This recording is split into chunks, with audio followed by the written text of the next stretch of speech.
بسم اللہ الرحمن الرحیم۔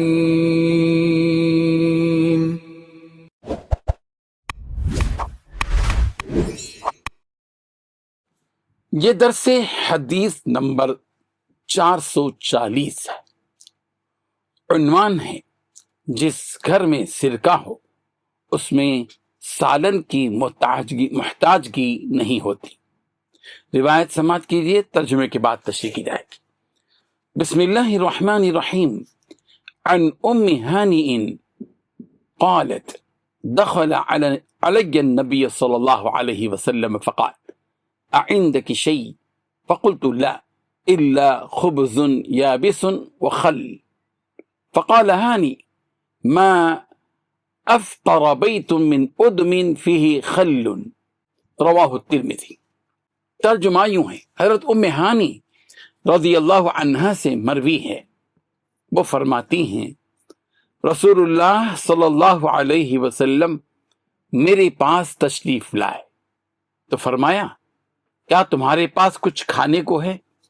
میں نے عرض کیا نہیں، ہاں صرف خشک روٹی اور سرکہ ہے۔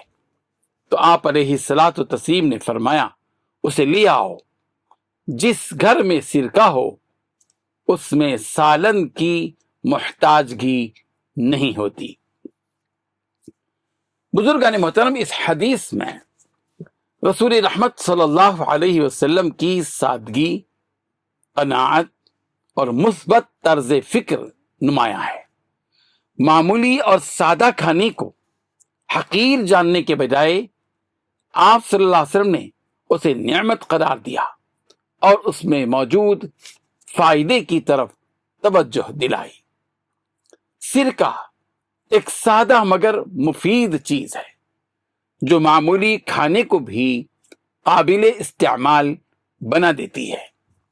رسول رحمت صلی اللہ علیہ وسلم کا یہ فرمان دراصل شکر، قناعت اور موجود نعمتوں پر راضی رہنے کی تعلیم ہے۔